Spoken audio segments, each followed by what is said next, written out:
Happy Wednesday, everybody. Good morning. It's me. It's Bobby. The sun is out. The birds are something. I don't know. How are you, sir?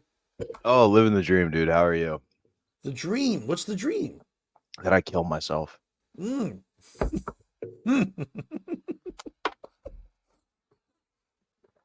I don't know why I wasn't ready for that answer, but I wasn't ready for that answer. No, I figured it'd catch you a little You caught me. I almost killed my computer with coffee right there. bit. That's gotta suck if every day you dream, not nightmare, but dream of killing yourself and you wake up still alive. You're like, God damn it. What is going on? Why can't I fulfill my dreams? Oh, I'm sorry, unalive, whatever the fuck. I don't know what the fuck the rules are. Um, I I felt like that because yesterday I watched Dune 2. I'm sorry, it's not. You know how they have a thing called the Mandela effect? They always talk about that. Like you think you remember a line from a movie, but it really never was said.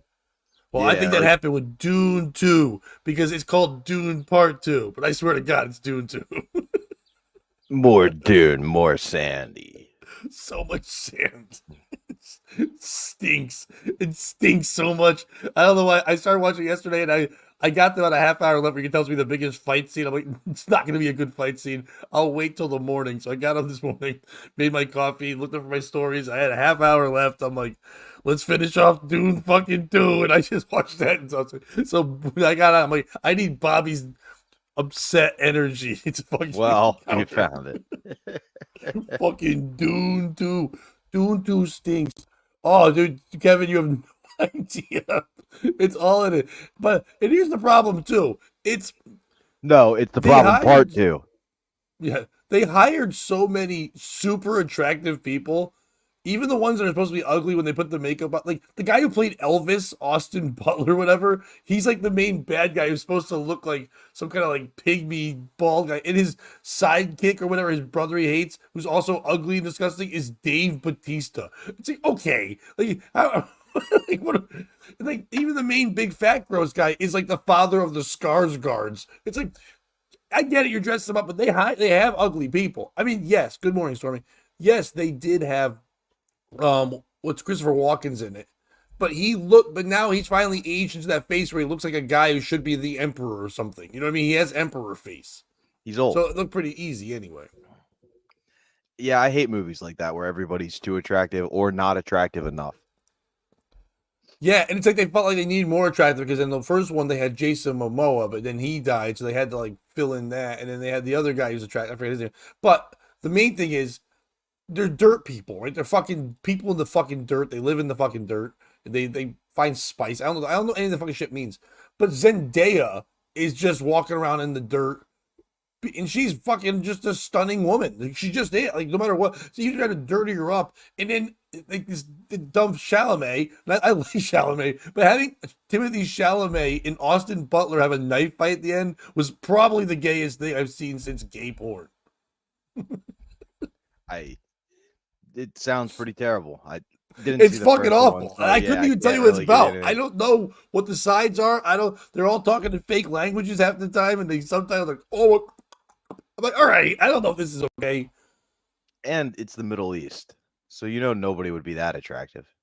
Well, they're not on Earth. They're on some other thing. They don't know what it's called. But then at one point he goes, I know what this. Now that my visions. Oh, they're also there's big dumb witches, and they milk a worm or like jab a worm, and they drink its poison water, and that could kill you. But it also gives you visions and shit. So fucking Walken was awesome, but he wasn't in it too much. But thank you, Kevin. But they have to drink that fucking weird old juice and stuff like that. And at one point when he sees the visions, he goes, I know this land. It used to be called Dune. And I wanted him to go, Dune 2. Dune 2. It was a sequel to Dune. And Fucking oh, it stinks. glad I ended up watching the Pacers last night. Yeah, well Instead they of had the Dune same 2. outcome as Dune 2. Yeah, but people are excited for that sequel. Mm. The I don't think the Pacers have a chance, but I think it's not. I don't think it's gonna be a sweep. I think the Celtics. No. I think when they go home, I think the Pacers will get a game or two. But I think within 6 games, the Celtics have Yeah, that. I think we're I seeing think the the big Celtics games to watch are on the other side now because who the fuck saw this? Minnesota and Dallas battling. It's like I'm saying, come Kyrie. on, Minnesota, let's go. Did you see your boy Cat and at a press conference afterwards? No, what did he say? So they're like, well, they were talking to both him and Anthony Edwards, and the reporter said, well, they always say before you win a big thing, you have to lose. So are you guys worried about that? And then Cat just goes, "What you talking about, man? We lost last year." And he's like, "Yeah, but that was the big thing." He goes, "It was the playoffs." Anthony Edwards goes, "Yeah, what do you need from us? Like, how devastating do our lives have to be?" And they both kind of laugh. And Cat goes, "We lost last year before." And he goes, and then Cat goes, "Be fair, man. The Timberwolves been losing forever." He's like, all we do is lose. What are you talking about? I'm 7 foot tall and I talk like this. You telling me I've Yeah. taken an L in my life? He was doing the voice, but it was very funny. The reporter's like, "Oh yeah, my bad." He's like, "What are you talking?" He's like, "But this is the second time ever our franchise made the Western Conference Finals. We lose all the time." It's like, we also are black. He probably wanted to go. We're black men in Minnesota. It's such a loss. They'll fit right the fuck in. I'm predicting Boston, Minnesota. I'm rooting for Minnesota, but I think Boston wins another championship. I think it's going to be Boston versus Dallas, and Dallas walks. That's better for away TV. in 5 games. It's better. Dallas wins in 5 games. Yeah. Ooh. I know they. Why you don't think they have a matchup for Kyrie?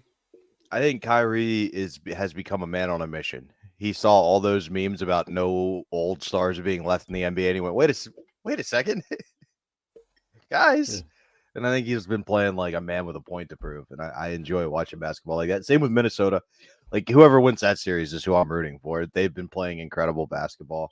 Right. Even the Pacers have been playing hard. The Celtics are the Celtics. Ooh, I'm gonna text Kobe. I just like the next. I like it when the next star, the face, gets into a finals early. So I want Anthony Edwards there because he, without a doubt, is the face. I mean, he's the next. He's the star of the NBA. And you could say the big, tall goofballs and all that stuff. This kid's the scorer for the next 10, 15 years. It's I think he's playing the score for the next 10 to 15 years in Luka Doncic. European players will never be the star. I mean, my favorite call. Don't worry, people. We'll get into some stories in a second. Yeah. We're just talking basketball. Yeah, the Gilbert Arenas had a great thing. He's like, you want NBA to go back the way it was?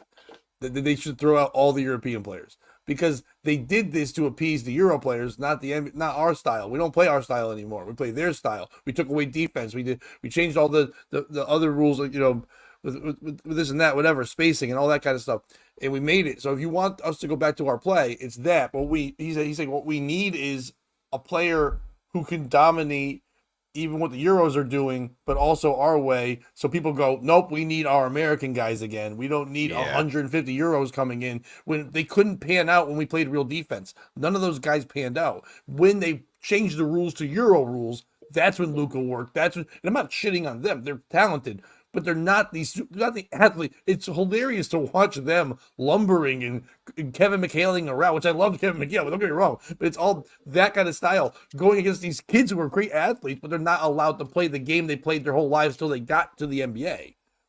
The Euro players are playing the game they played their whole lives, and now all of a sudden you're taking away the defense they played. And we blame it. We say it's the cocky kid. It's not the cocky kid. It's the style of the play. And Kyrie, same way, but he's too old to be the guy leading the charge. But he's still playing Kyrie ball the whole time. Oh, and big I think time. if anything, I'm hoping Luka is kind of like going, maybe I should try to play like that. Out of the two of them, Luka can play like that more than Jokic. He can't move like that. But No.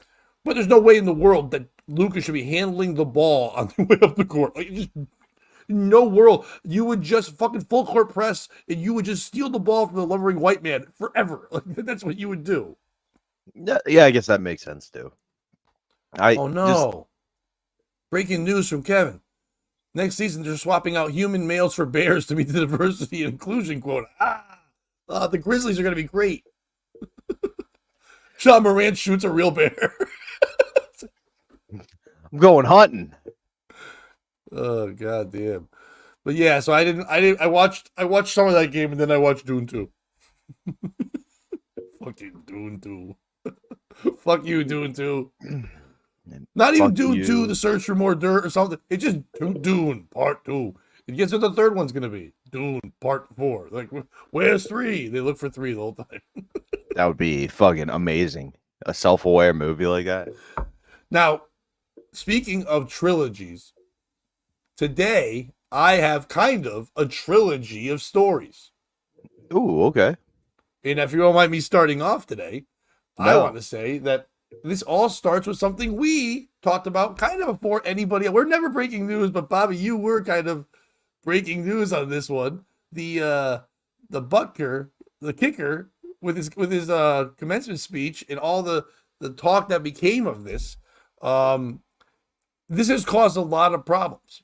Now, I don't know if you heard, a couple of days after, there was a rumor that Travis Kelce, and it was a couple of reports that Travis Kelce was going to say, I will not play for this team, because he did use it. Remember, Butker used it in his talks. If people don't know, Butker, his speech was basically, ladies, be behind your man. Ladies, maybe become like in the kitchen more. Not that bad, but that's how it was taken a lot.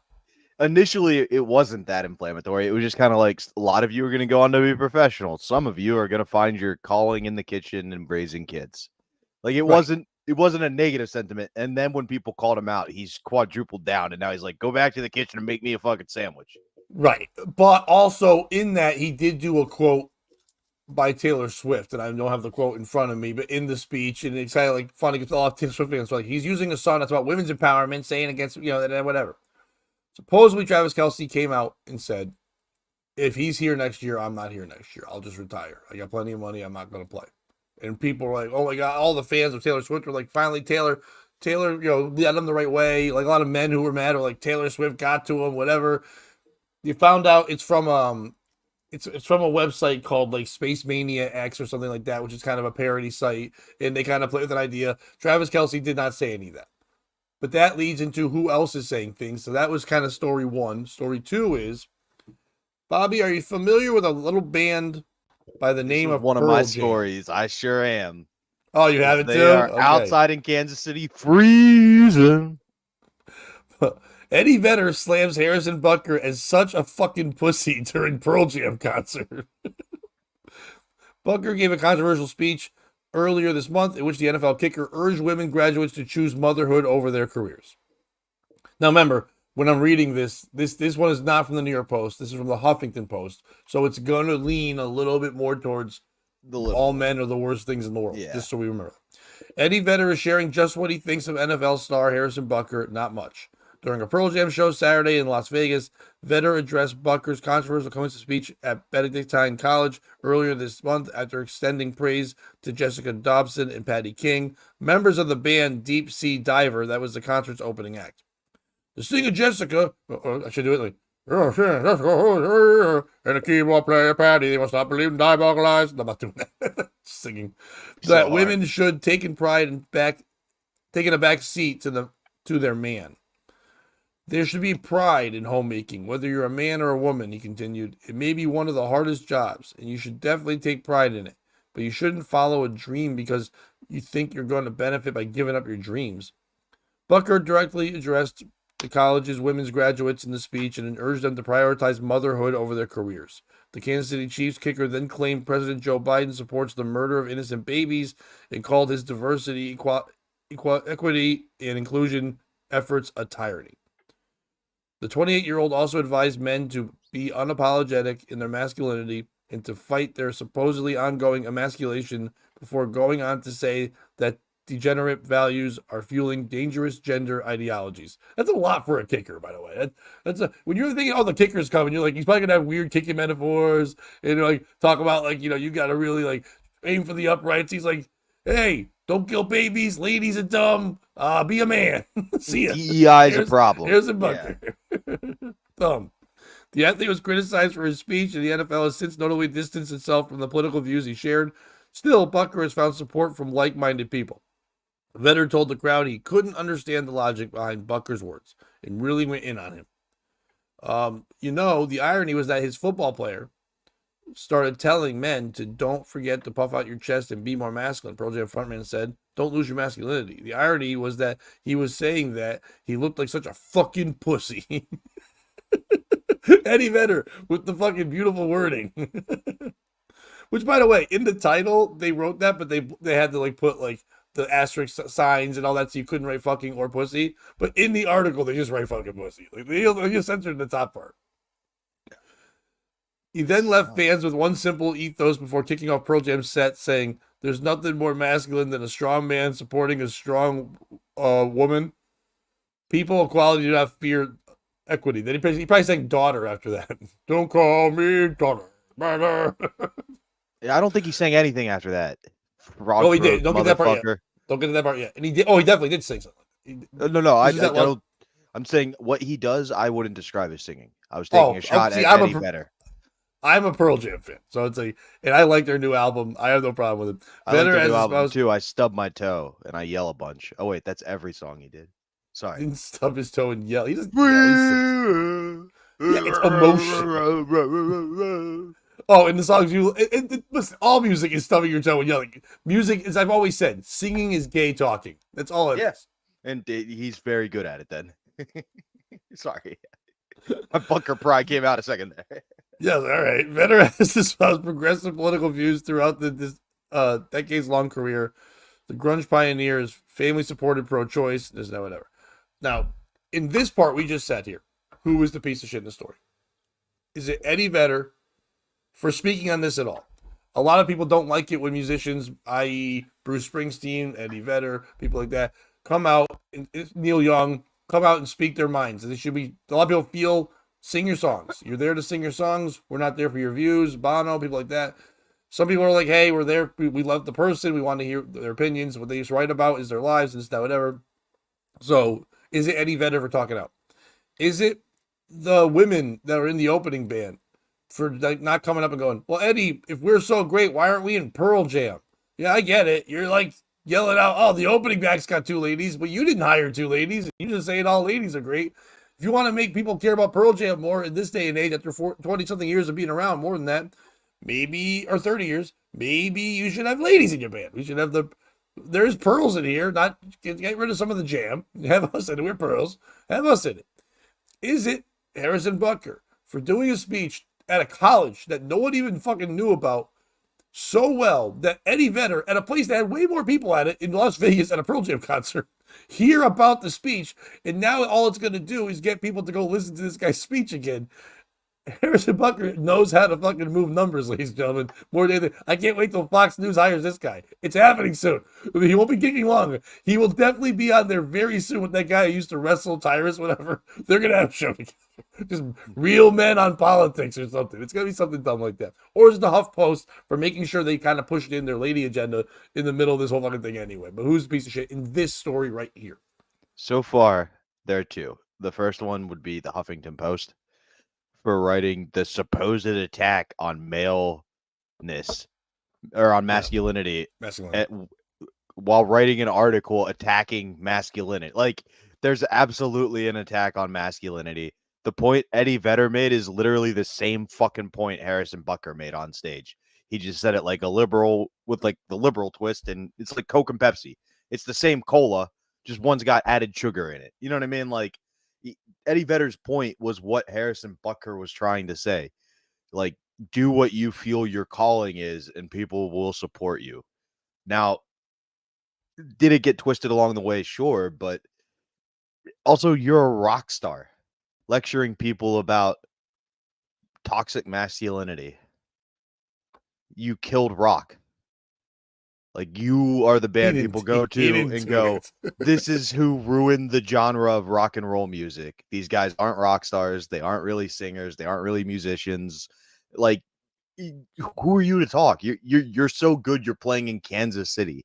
A guy whose biggest hit was called Piano Man is at Madison Square Garden every fucking night. Like, you fucked up in life. It's okay, Eddie. Don't come after the guy who's the god in that town. Well, not to be the Eddie Vedder defender, but they're going to be at MSG this summer. So they're on a monster tour for their new album. Like, no, they've done arenas. You can't say they're not a good band. You might not like how they did it, but they are. But Eddie Vedder's a bigger star in his genre than Harrison Butker is in his. So if you're going to compare 2 people speaking, you know, I mean, it's not like Harrison Butker's selling out Arrowhead Stadium, but he gets to play there too. But I'm just saying they're a monster But band. no, Pat, Pearl Jam had this whole big thing where they weren't going to do any arenas ever again because of politics. You're telling me they backed off on their hard political When stance and may have been doing it for clout? What? yeah, I do that. I'm not a defender of them, but what they did say was when Biden, which they feel overrated Trump, they with new ideologies they like. Eddie Vedder is always talking the same horse shit, so it's fine. It's not me talking about that. The problem is that with the wording Butker did, I get why Vedder the way he is went off because he did say in that speech, "All right, ladies, listen," and then he told them about being staying at home. I think Vedder's thing is he should have just said everyone. Men can stay at home too. The fact that he went back that old thing, that's Vedder's fucking thing, is that whole that man woman gender thing, which is weird because he's not really woke. He's just like Seattle woke, which they don't really care about fucking trans and shit. They don't really care about gender. They like their gender roles the way they used to be, but they want openness. So I get him arguing, but remember, it's also somebody who's I Eddie Vedder is the piece of shit. So just to be clear, even though I sound like defending Eddie Vedder, I feel he's the piece of shit, but not because of what he's saying. It's because of all the people that do say these things. It's the same way I feel about it. Like a couple years ago, Kevin James, the comedian, came out with a new special, and everyone's like, "You gotta watch the special." And anyone that commented is like, "Wait, this isn't funny," and I'm like, "Of course it isn't," because he can't connect with an audience anymore. He's too rich. He's too famous. He can't do it.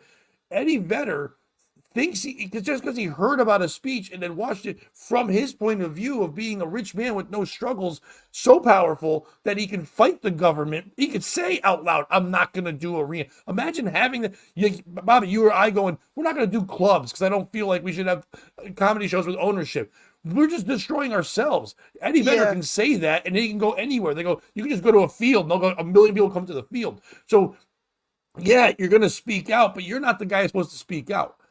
If you're speaking out because the women in the opening act that you have said this is fucked up, I would say, hey, I know this is our time. First of all, how great was the opening act? Come on.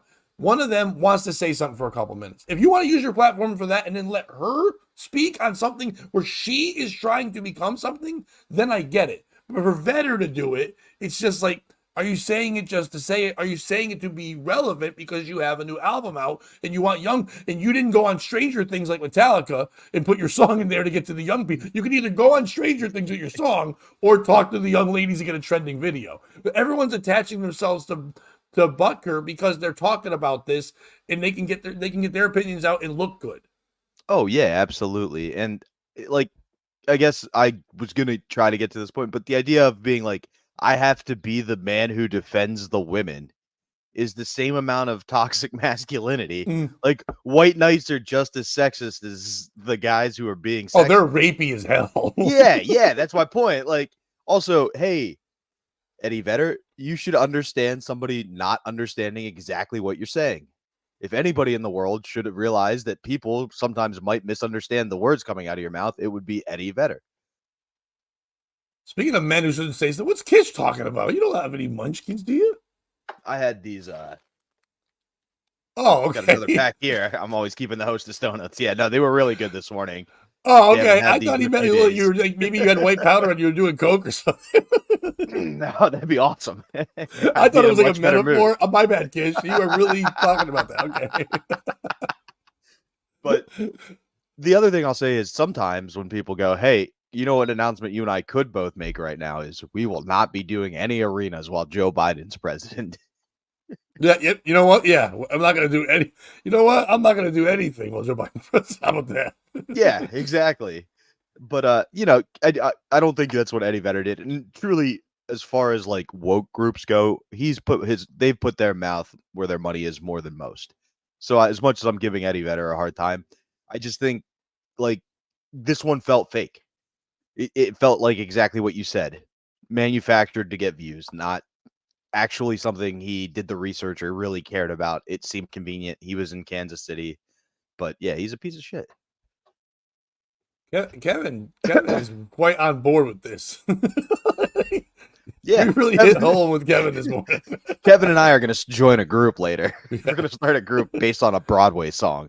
It's going to. We have a guy like that, and he's not really in the comedy scene anymore. But there was a guy like that in the Connecticut comedy scene who was right when the Me Too stuff started. This motherfucker right away was like, "Any women, I want you to know that I'll make sure you get a safe space, and I'll make sure that you're okay, and all this stuff. So and he'd go to women and go, look, listen, if anyone ever bother, we can meet up for coffee. And then like one girl told me, one female comic, because she's gotten pretty big and moved around. So I'm not gonna say their names, whatever, because there's no point. But they've already had their battles on social media years ago. But she told me one time, she goes, that guy's such a fucking creep. Like, he fucking met up with that. Then he just told me like a day later after we met up, and he's all supportive and shit. He's like, and I'm telling you, I would never like try to do anything with you. I know we're friends now, but like, all I want is some soft, wet kisses. She goes, I'd rather him rape me. Yeah. Jesus Christ. Fucking white knights are the worst. I yes, Hostess donuts are the shit. You remember the story of the two sons? Real quick, Kevin, who's a piece of shit? Is it Kevin for fucking being so on board? He's like, I commenting every word I read, like this, that, or Kish for going, I like donuts. Like, fucking pay attention, Kish. I can tell you who's not the piece of shit.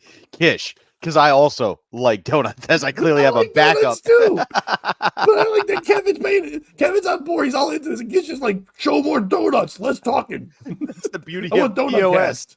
We have whatever you want. We have women hating and donuts. POS, pastries on supply. That's our new show. Pastries and pussies. We like one, we hate the other. Pastries or sex. That's our show. It's a new 15 or 19. We have to show a vagina. You have to guess if it's vagina or a pastry. Well, if you saw the ones the Indians at the corner make, Pat. By the way, did I tell you I'm making friends with them now? With the Indians? Yeah. I did not know you're making friends with them. Now when I come in, they yell my name. Good morning, Bobby. Mr. Bobby. And I go, Raja. Oh, Bobby. The king of the store. And he goes, don't say that. I'm on camera. He gets really mad. Oh, Bobby, thank you for drawing us a picture of Mohammed again. He's kept on our fridge. We also hate those packies, Bobby. Keep doing POS. Women and packies, they both suck. We hate packing stores, too. They steal our business. All right, but I want to go to the second. I want to go to the second thing. Go ahead, please. Real quick. Is that because of this, I don't know if you've seen this. This is the second story. The owner of the Arrowhead Stadium, where the Kansas City Chiefs play, has said, well, Mr. Vedder, if that's your feelings and you're going to go against that, then we don't want you performing here. And they had a couple dates set up with basically sold out already. I think there was just a few tickets left at Kansas City for the Pearl Jam to be playing there. And they're not going to let them play. They said they cancel the dates. And you're going to have to go find somewhere else to play. And they said they're going to defend the guy on their team. Who's the piece of shit in that? Is it the Kansas City Chiefs owner of the building and the president, all that, I mean, the owner, for making a stance off of based on what someone's saying? I mean, I understand being behind your kicker, but at the same time, you are a owner of a business that allows all. If you're going to do that, you have to look back and see, did you agree with every opinion everyone ever had, or just the ones that went against the guys on your team? Because your quarterback's wife has some crazy ass fucking opinions. And she says some wild ass shit. And I'm sure you don't agree with all that stuff, but you let her hang out in the box for free all fucking day. Like, you got the history of the Kansas City Chiefs. There was a lot of racist men in the early AFL days that played on the. You agree with them? You can agree with. Are you doing this for attention too, or did you not want to pay Pearl Jam and you saw a way to get out of the fucking thing? But then again, let's not worry about that thing because they have concerts there all the time. But why make a stance like this? Why not, if you're going to let Harrison Butker go out there outside of your jurisdiction, of your team, and just do a thing, speaking at a college, and say whatever he wants, why not let Eddie go there? I mean, you could do what they used to do to the NWA and things like that and go there, hey, before the show, we'd like it if you don't bring Harrison Butker's name up. You can do anything else you want. You talk about your politics, your views. Don't say his name here in Kansas City. We think it causes a problem. Big fans are here. We don't really want a riot or a problem like that. You can talk about it if you want. We're not silencing you. We're asking that you just don't bring up his name or that speech. Talk about things in general, whatever you want to do that. And then if Eddie chooses then to go against it, then yes, you cancel the next show, you fine him, you do something where you're like, we asked you this one thing. That's all we asked you to do. I get that. But to publicly do this thing and cancel it right away, kind of crazy. Is it Eddie Vedder for speaking, like we said before, like yes, they do put their money where their mouth is, and he literally did. He said something, and the ramifications was, well, now we're gonna take away your money. And he didn't say, oh, I'm sorry now. He just said, okay. You know what I mean? Like, he didn't there's no, like, I apologize and backpedal or anything like that. So he stayed in his case. Or is it anyone who was paying for tickets to go see the Pearl Jam at Arrowhead Stadium that now, or whatever they call it now, I don't think they call it anymore, but I think they took away Arrowhead Stadium. I think that's a little racist, but it used to be that. But no, they might keep it. No, but they're like, hey, you watch your sexism, we're going to keep our racism at Arrowhead Stadium. Yeah, you don't be mean to women at Arrowhead Stadium. Flag on the play. Now go have some snacks at our N-word food court. yeah, exactly. But it's like, so, or is it the people who are not outspoken now going, wait, are you fucking kidding me? Because you think Eddie Vedder might say something wrong, you're not going to let us, people who tailgate and like molest women and do awful things out in your parking lot every Sunday before the games and yell out and punch each other and go nuts. You're going to stop us from going to see a game. We have to get our money refunded. Now we can't go see Pearl Jam, which might be the last time they're touring around here ever, because now they're probably never going to go to Kansas City. We'd like to see Pearl Jam. You know, it's like they obviously bought a ton of tickets. You're going to make your opinion and cancel a show that we bought tickets to. You better give us something else. You better give us tickets to another game or something like that. So who's the piece of shit in this story? Well, Pat, the piece of shit in this story is not somebody you listed. It's actually going to surprise you who it is. It's me. Oh, no. I am the piece of shit in this story because we've been doing this for about 3 months now. And at least once a week, if not more, I put out a fake story, and it's never gone as viral as the fake story of them canceling Pearl Jam shows at Arrowhead Stadium. That one's fake too? It was a fake quote that somebody put out there that went viral. Yeah. And because I saw it in 3 different sources, and two of them were real papers. So yeah, I just saw it on Snopes and was doing a little research into it this morning because that was actually the story I was going to present. And then I was going to present it as, am I the piece of shit? Because as many times as I've made a fake story, it's never made the national news like this. They've done the Kelsey one was fake, but they broke that one down right away. So if that one's fake too, then good. Then you know what? Good. I'm happy it's fake. I'm happy that the guy's not doing that. Let's do it like it is real, though. And for me, the piece of shit in that situation would be the Arrowhead Stadium. Like the owner, like it's free speech. The same thing that protects Butker and lets him say what he wants is what lets Vedder say what he wants. And I get it's your venue and he's your guy and whatever, but if we're really going to play the moral game, look into the Reed family.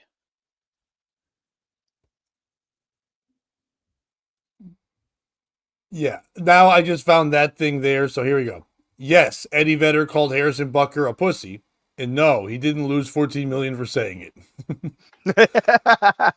Pearl Jam frontman Eddie Vedder made headlines. By the way, if he did, that'd be great. $14 million. I know people are gonna go, well, they're rich, dude. That's fuck you. That's your life is really good money. Like in one day, in one fucking day, $14 million. Eddie Vedder makes headlines this week after calling canceled Kansas City player Harrison Butker a fucking pussy for the it's weird they called him canceled, but it's like he's not canceled. He kept his job. He's not being fired by the Chiefs, so how is he canceled? Butker, if he's canceled from talking in speeches anymore, he probably be like, I don't want to do this. I'm going to say the most wild speech, and he probably didn't need to go viral. He's like, I'm at Benedictine College. That's what probably happened. Here's the Butker's like, why the fuck did I'm the kicker. I'm going to say wild shit. They'll never make me do this again. No one will know about this, and it goes viral. And I was like, fuck, now everyone's talking about him. Yeah, so he talks about the speech a lot. I don't want to get the speech part. He's been criticized by NFL players, the nuns at Benedictine College. The nuns. That's kind of funny. The nuns were bad. I didn't even think about that. Like the nuns were like, fuck you. And he's like, shut the fuck up and make Jesus a sandwich, you dumb bitch. Yeah. No one. Are you leading mass? Oh, wait, you never will because you're a stupid woman. Yeah. You chose to enter one of the most sexist industries possible. Yeah. You're so ugly, they fuck boys. About that, sex it up. Hey, nuns, you want to save kids? Get a little sexy. Stop being gross. Stop all looking like fucking monsters, you fucking creeps. Stop looking like fucking Bela Lugosi. They all do. They all look like fucking they're ready to play a vampire in a movie with this stupid thing. They pull it off. You're like, it's never. Only Sally Ride was not Sally Ride. She's the one that died. Sally Fields. That'll be right. Butker has been criticized by them and faced a petition calling for him to be axed by the Chiefs, but that's not going to happen.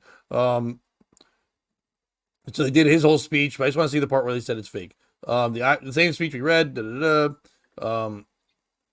Kansas City did not cancel 3 Pearl Jam shows in defense of Harrison Butker. In the wake of Eddie Vedder's comments, satirical social media accounts spread the rumor that Pearl Jam's upcoming shows in Kansas City have been canceled by the alleged venue, Arrowhead Stadium. So at least that still tells us, yes, they are still calling it Arrowhead Stadium, which is crazy. Like, I get it, they're the Chiefs, but the Chiefs isn't really. You could be a chief. You could be a fire chief. You could change what the chief means. You would think they would cancel Arrowhead Stadium. No, nope. We're calling it that. Because what does that mean, Bobby? Does it mean because they're the Chiefs, they called it Arrowhead Stadium? Are you saying that they found a lot of arrow, so they dug up something from another culture and just we're putting a football field on this and making money on sacred land? Either way. Yeah, it would be like they built it on an Indian burial ground, like a horror movie. That would explain it, like Mahomes' voice, his brother dancing on the people's graves, all that shit. Kelsey dating Taylor Swift, like all the fucking shit that's happening. A kicker being nationally relevant. In the wake of Eddie Vedder's comment, whatever, a spokesperson for Arrowhead Stadium supposedly said, "We stand with Harrison and his admirable moral values when announcing the cancellation Arrowhead Stadium and also host Kansas City Chief games." So yeah, he didn't say that. The false information originated on May 21st when an ex-user put a display, a meme up with something on there. Kansas City cancels 3 Pearl Jam shows at Arrowhead Stadium. We stand with Harrison Butker. But no, that's not true. So they haven't come out and said anything. The user also falsely claimed that the move will cost the band around $14 million. The community note was quickly added to the tweet that simply clarified Pearl Jam has no concert scheduled at Arrowhead Stadium or in Kansas City. So they didn't even have. So there you go. That's bad research on all of our parts because no one even looked to go, how was it selling? They didn't even have anything sold because there was no show. I was shocked they were working Arrowhead Stadium. To be honest, if they had done, if it had cost Eddie $14 million and he stood by it, I would respect him more. Like, then I would be like, okay, you put your money where your mouth is a little bit, but now it's, I don't know. I want to look real quick. What are they doing outdoor venues like that? Because that would be kind of crazy. Oh yeah. Right now, I mean, just like comedy is having the biggest boom with so many comedy. Concerts in tour, that's every day of the week more than ever before, and it's a lot of bands from the 90s and early 2000s that are touring because all the bands that are out, and everyone's like, why are they coming out? Why do they all want to make money again? Like, no, because all the young musicians don't have a library of work. They're all worried about making a downloaded song, and they all get big so fast they can't back it up. It's kind of like when Eliza Schlesinger won like what's it called, Last Comic Standing, and they're like, now you got to go headline, and she's like, I'm not a headliner. Like, I won this thing, but they're like, nope. Part of the thing is you got to go do 45 minutes to an hour everywhere, and now everyone's gonna go see you. And she's like, fuck. And she had to like start coming up with shit, and like someone was borrowed, whatever. But like, all like Robin Williams back in the day, when he had to come out and do all this crazy. By the way, if you haven't watched the documentary, I'm just saying this quickly, called "Love Has Won," about a cult where the woman thought that when she would drink a lot and do drugs, she was God, but one of her entities was Robin Williams, and he would come out when she was drunk and yell at people. I watched the other day. It's fucking amazing. It's on HBO Max. I'd watch that over Good Will Hunting, which is a terrible fucking movie. Yes. Yeah, and she wasn't in that one. But he's doing the Kia Forum. They're doing the Kia Forum in Los Angeles. They're doing they're doing big play. They're doing the Wrigley Field, Wells Fargo Center, Fenway Park. Yeah, they're doing Fenway Park when they come here. It's like so this way. So yeah, I mean they're doing monster places. But what I was gonna say was these bands are being asked to come back out and put out albums because they can put out albums still, and they have a library of stuff, and everyone wants to go hear a bunch of songs instead of huge festivals. Because the festivals you're dealing with you're paying tons of money for each act. You're paying more money than you're paying for just Pearl Jam, or even get 2 or 3 older bands, like like whatever. Like Metallica's tour, the amount of money Metallica's making, they can go, hey, Guns N' Roses, you want to do 5 shows? Hey, AC/DC, you want to do 5 shows? And you're getting that special guest, and Metallica's basically paying them. Instead of going, let's get Kid Laroi, let's get Justin Bieber, and you're paying a couple million for each guy. Your price is too high. Oh, 100%. And Pearl Jam did something pretty convenient, which is kill the genre of rock. So they're the only major rock band left. Like, there's no major groups after the 90s, really, of rock out there today. So if you want to hear rock, You could go see Metallica, who, let's be honest, put on a hell of a show. I saw them last summer, but they're 60s. They're right, like Journey. The only reason they're still relevant is because they found a 20-year-old Filipino boy who sounds exactly like their lead singer, so he can inject some energy in the show. Like, I think these older bands are there because there isn't a younger. Who are you gonna go see? Machine Gun Kelly and Travis Barker? They're not going on tour together. Right. No, yeah. Oh, it's too full. I mean, yeah, the 2000s did have rock. I'm not gonna say as much as 90s, but whatever. We're not gonna do it. But the new metal shit, they can still all tour. I mean, Linkin Park is gonna get ready to tour again, even with Chester dying, and they're still like, people will go see them like crazy. You know what I mean? Like, so That makes me happy about Linkin Park. I was worried they tried so hard and got so far, and in the end, it wouldn't really matter. it didn't really matter at all. It's like, as long as they keep putting their songs in Transformers, as long as there's Transformers movies, there will always be a Linkin Park in my heart. Michael Bay is the one keeping Chester alive through his fucking shitty movies. So wait, is the piece of shit the final thing? Here you go. 2 podcasters have been covering a kicker talk about something for way too long. One of them, while thinking he has a third story, doesn't look to see if it's fake. He finds one fake story, but not the other one. And he presents it a certain way. Is he the piece of shit? The other one who says, after all that, I was going to pull that too, but it's fake. But we continue to talk about it anyway. And we keep pushing it, even though we do about 45 minutes on a story where only part of it is true. And the one part that's true is kind of dumb anyway, because it's just Eddie Vedder. He would have yelled that about anybody. So who's the piece of shit? You, me, or Eddie Vedder? I mean, if those are the choices, it's obviously Eddie. Yep, I agree. So there we go. At least you could understand what we were saying for those 45 minutes. Yes. Listen to 45 minutes of Pearl Jam. You might get 1 or 2 words. Make sure you're hitting like and subscribe, please. And also, I know a lot of people just do the like and subscribe thing. I'm asking hit another button. It's a little button with an arrow thing, and it says share. We're live. Just hit share. And if it goes through, like, hit on Facebook. You don't give a fuck what's on your Facebook anyway. It's like, Kevin, you're never the piece of shit. You're great. You don't care what's on your Facebook anyway. Just hit this live. It just shows that it's live, and it will stay there on your feed. That's it. And then people can go, oh, what's this? And then we might get new people watching the shows on your Facebook. It's on there, or wherever you want to share it to. But that's the easiest one. You can copy the link. Like and subscribe. We appreciate that. But the share helps a ton. That gets people to go, what's this show? Yeah, I couldn't agree with you more. It's better than an Eddie Vedder show. Let's not. Let's not go that far. Now we just lost 14 million. All right. Bobby, you got a story after I did 15 stories? Sure. Do you know who Elvis Presley is? Yeah, you know what? I have heard of him. By the way, he's okay. Supposedly the son of the woman in Love. Love Is One, the God woman, the mother God. She said Elvis was actually her son. That time-wise doesn't work if she's also Robin Because Williams. she's 19 million years old, Bobby.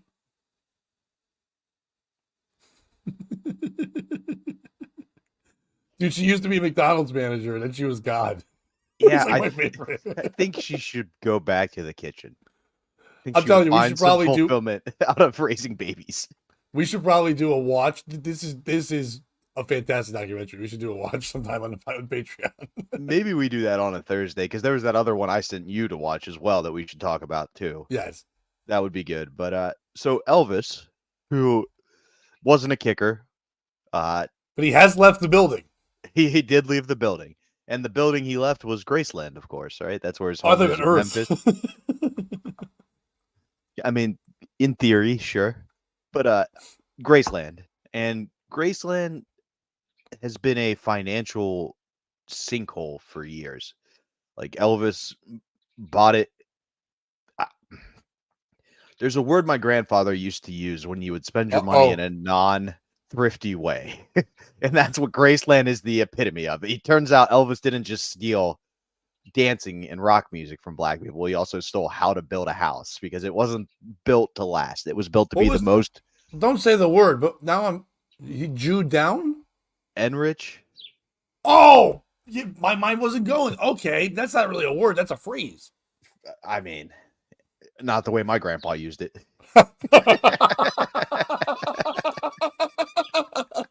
That guy he used poetic license real. Yeah, he used it like the. So he thought. I guess if you say the word in your head right now, everyone don't say it out loud, but in your head, the N word like that, but say it all fast like an Italian man would, it does become one word. And that guy was a N word. But it's been financial ruin. Tegan Presley, which was his. No, not that one. That's how pretty you fix sure. stuff. I thought you meant not Tegan, because there's a porn star named Presley. No, But Terry Nee put I Jerry saw Rig that, yeah. because it's Jerry Curls. I remember calling the N-word rig. I heard that first time in college where my friend said he was going to do that to something. I'm like, why are we rigging them? He's like, what? I'm like, what does that mean? He's like, no, dude, it just means fix it in a ghetto way. I'm like, oh my God, okay. I learned this in college with nothing else. God damn it.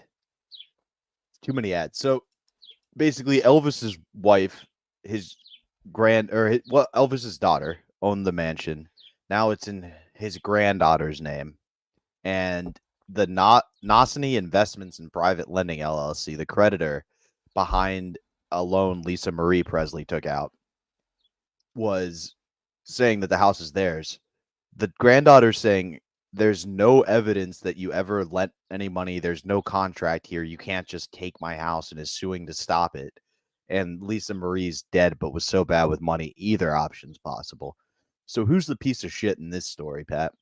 Is it Elvis's granddaughter? Just let the house go at this point. Like, it's not worth it. You're going to continue to lose money on it. It's a terrible sinkhole. Nobody wants to go see where Elvis lived anymore, especially in the wave of pedophilia. Like, his wife was 16. That's a little rough.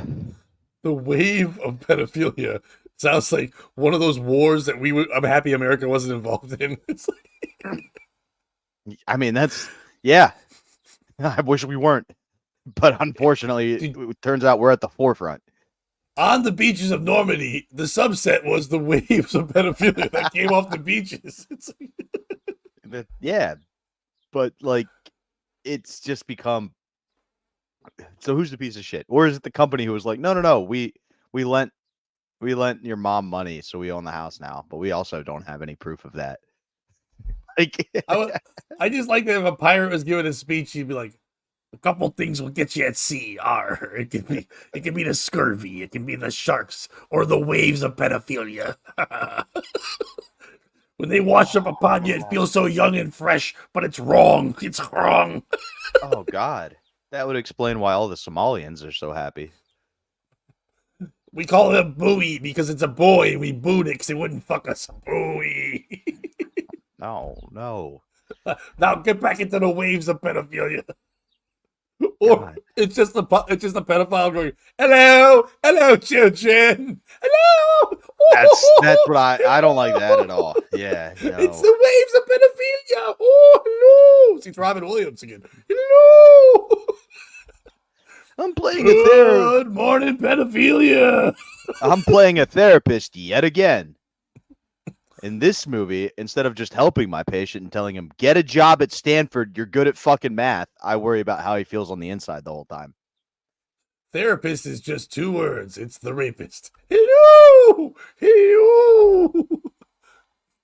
You can go see him whenever you want because he's in the same spot all the time there, Kevin. He's dead. He and Chester Bennington. I'm at the grave. Hello. Nanu, I'm dead. Yes, saying. I do, Terry. I do the pedophile wave way better than I should. It was like, remember when the Dougie came out? A lesser known dance was the pedophile wave. Everybody's like, you put one hand like this and then a hand like this, and you touch a kid and you give him a kiss. It's the pedophile wave. So you put on one white glove and arguably women's about. pants. Yes. You think he made children look in a mirror? And then he stood in front of it and goes, who are you starting with? They're like, fuck, the man in the mirror. Yep. I do. Who's bad? I'm bad. So bad. Who's bad? I'm real bad. Oh, that'd be the worst part would be not being molested. It would be that he's wearing like a sparkly gay military outfit. Yeah, you're like scooting at you. Like, you know what section of the store you bought that outfit in, and we both know it wasn't the men's department. Yeah, but it's like, stop dancing towards me and just molest me. You know what I mean? Your butt is mine. It's nice and white. It's gonna open up. It used to be so tight. Shimon. Oh God. Hello. You know when you hear about like the Big Bopper and that Buddy Holly and that plane crash that took out everybody? Yeah. The day the music died. You ever wish it was just like Eddie Vedder and Michael Jackson on a plane? No, and you're I like we Eddie could have saved Vedder. so many people. I wish it was Nickelback because then people would start talking good about them because they're not a bad band. No, I mean, you know why people hate Nickelback? Because you're not allowed to say you hate Pearl Jam, and they're just a slightly less muffled version of Pearl Jam. I mean, Nickelback was just trying to like reach out to the Jewish community and be like, "Yeah, we know you want your Nickelback, so we're just gonna be this." You're like, hey, new metal's gone away, and white trash needs something to get angry and punch the wall to. This is how you remind me. Look at this photograph. It's a picture of a young kid's ass. God damn it, Chad. Don't worry, it'll be good when I do that Superman song. I mean Spider-Man song. Oh yes, yeah. And Daredevil was Paramount, right? Or Paramount. Right, yeah. But he did, him and the guy from Saliva did that. I'm so high, I can feel heaven. And it's just the music video is just them on the roof of a New York City building playing. But Daredevil. Oh no, but we can't bring in Kevin, the chocolate starfish, that's fucking Durst. You can't bring him in the mix. Especially the way I look, I can't talk shit on Fred Durst. I'm wearing his literal outfit right now. And Fred Durst is the one who made up for everything in his life by now bringing on tour. Corey Feldman. Feldog, yeah. Oh my God. So wait, where were we? Yeah, who's the piece of shit? Is it the daughter for taking a loan and losing it? Elvis. I was like, what were we talking about? Well, what I like about our show is we did it full circle. We started with the birth of rock, Elvis Presley, and we ended with the death of rock, Eddie Vedder. The birth of rock? He stole it from black people. Yeah, exactly. The birth of rock, Pat. Did I stutter?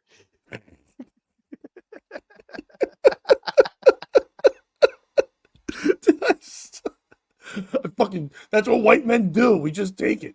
That's what we're good at. Like, hey, that's ours now. Zoinks. Thank you, Arrowhead Stadium. Yeah.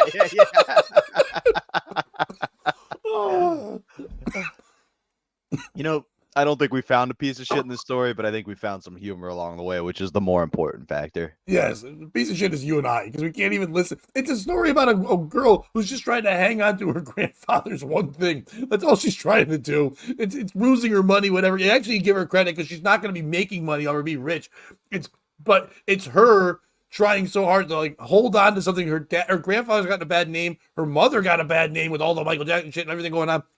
We don't ever hear from her. She's just like, I just want to keep the home in our name. Yeah, maybe I can make a couple bucks off some local. I mean, not what we used to have, lots of local touring and stuff like that. But I just want to keep it with me. Banks fuck with her, all that stuff. The piece of shits are you and I for even in the story about a young girl just trying to hold on to life. We're like, hey, Michael Jackson diddled well. Do. How about Nickelback? Like, what are we doing? We are everything that Harrison Butker talks about. We're men overlooking women. How dare we? Yeah, what are we doing? But just get in the Graceland kitchen, work in there, make it a restaurant like you're supposed to. That was the problem.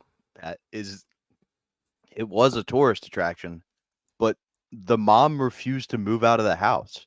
So there was somebody just living at the museum. So the granddaughter's just living at the museum. That's why nobody wants to go there.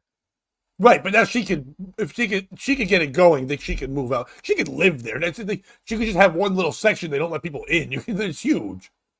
There's a pretty little thing waiting for the king down in the jungle room. I don't like that. When that song wasn't a bad song until that part where it's like a pretty little thing waiting for the in the jungle room. Ew. Imagine you're like this young girl and you're like, I get to meet Elvis. Yeah, get in the jungle room. Like, why? Because a predator's about to attack. I mean, that's fair. But I also think he had themed rooms. I understand, but a theme did go. I think there was a double entendre in all those themed rooms. Like the I'm gonna die on the toilet room, otherwise known as the bathroom. God. All right, so that's back to me. Oh, Bobby, do you need a break or anything? I got my coffee in front of me, so I don't need any break. I'm okay for right now. Cool. Well, you want to do plugs quick? Sure. I will be with Pat at the end of June. That's the big show to buy tickets to. Pat will tell you more about that in a few minutes, but in case you can't make it to Connecticut, I'll be in Emaw, Pennsylvania, the 14th, and at the Bijou the 20th. I was looking for the link for our show, for the show where I'm recording my album at Commencement and Son. It's gonna be up very soon. The week before me is up, and I'm like, fuck! I wish I was on that one because Kurt Metzger's there, and I'm like, Metzger's there the weekend before me. Damn it! But so far, yeah, August 8th through 10th, I'll be at Comics Roadhouse at the Mohegan Sun Casino recording my album. But if you were there for a couple weeks, go see Kurt Metzger the first weekend of August. He's fucking awesome.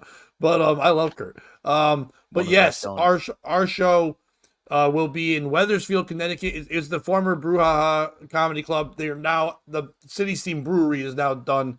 That was around forever. It was Joe List's favorite clubs of all time, stuff like that. They moved from Hartford over to this beautiful restaurant, which, by the way, tie-in, Kish used to work in that building. He messaged yesterday. He's like, wow, well, the irony, the place you guys are before, Matt, that was like an employer of mine where I worked. So like, it's even crazy over there. A waterfront restaurant and bar. It's you go to Comedy Craft Beer, it's all one word.com to get your tickets. One show Friday, June 28th, one show Saturday, June 29th.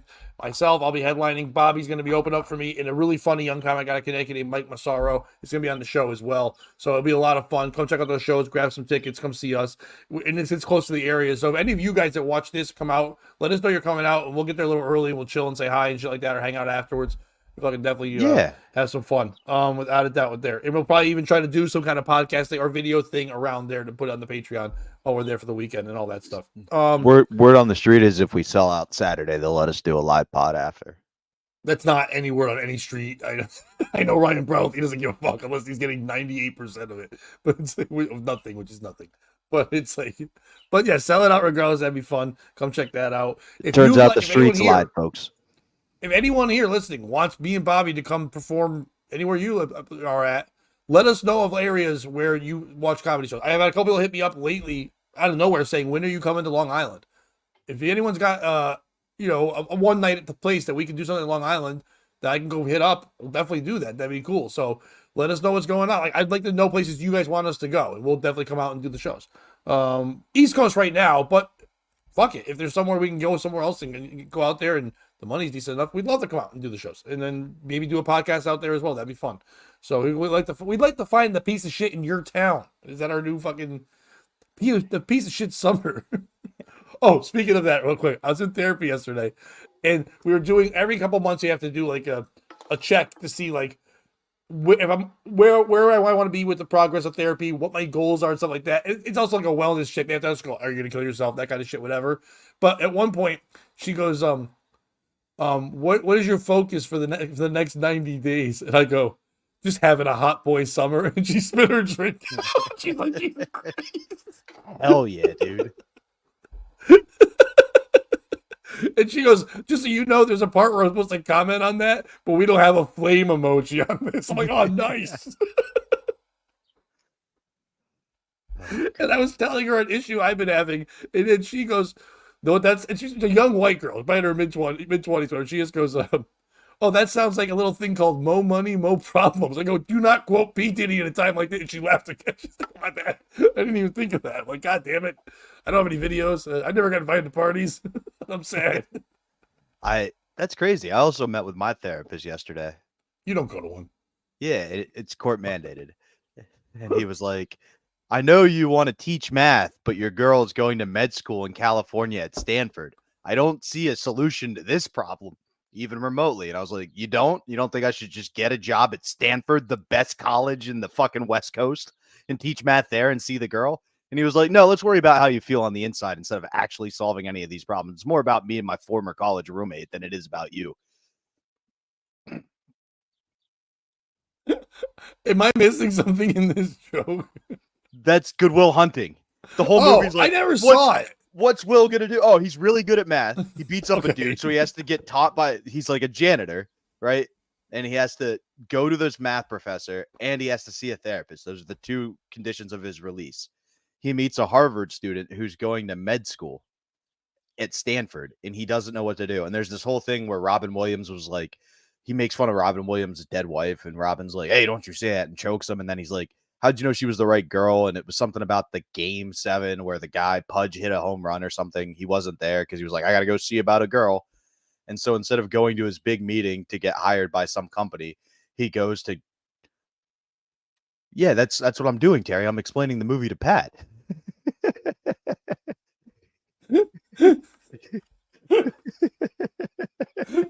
He's not stealing the line. He's literally telling me. I said I've never seen it, and now he's explaining that. All I know is how you like them apple. That's all I fucking know. Yeah, but my point is like, so the whole time they're like, "What's he gonna do? What's he gonna do?" And the final scene is he goes to Robin Williams. He's like, "And if those math nerds are looking for me, tell them I had to see about a girl."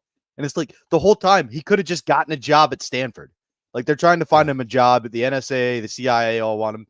Just be like, you know what? What's a pretty good school? Stanford. I'll teach math there and bang this future doctor. Fucking stupid. Terrible fucking movie. Also, why's Robin Williams always got to play a therapist? And doesn't always play a therapist. He plays other shit. He plays doctors. He's been a doctor like twice. Which movie? There's that one where he's like, people are dying, and he's like, he goes to dying kid. What's that fucking? Oh, you mean Patch Adams? Where he plays, Patch Adams. Where he plays a psychologist? He's a doctor, right? He's doing therapy.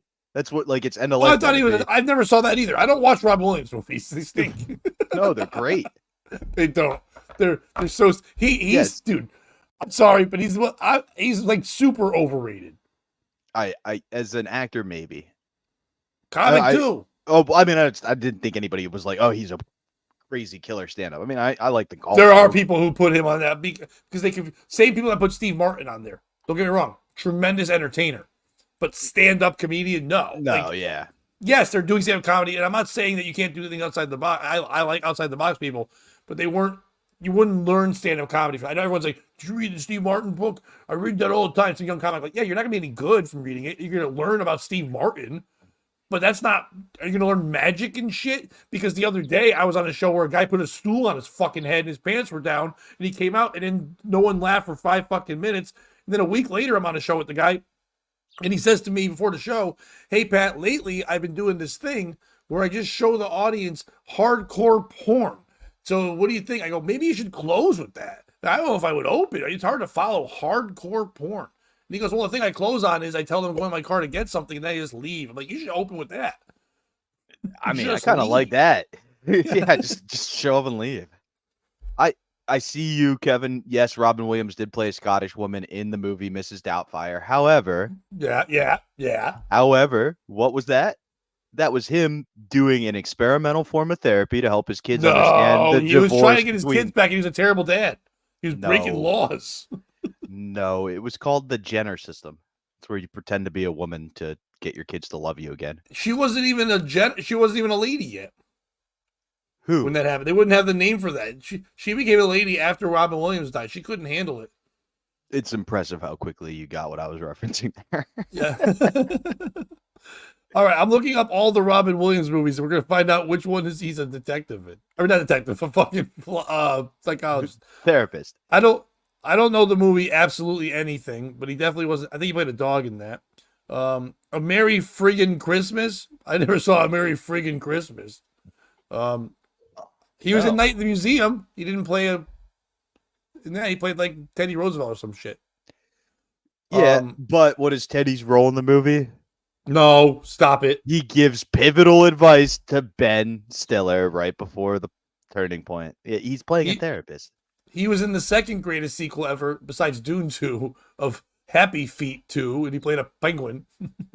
You're going to hate this, but guess what the penguin's occupation was? No. Licensed to Wed, he was literally a priest. And a priest is not a... Yes, they are. They're a spiritual therapist. I'm just saying. The clues were there. All right. How about The Night Listener? That sounds terrifying. Insomnia? Definitely not. Insomnia, he was nuts. Yeah, no. Insomnia, he needed therapy.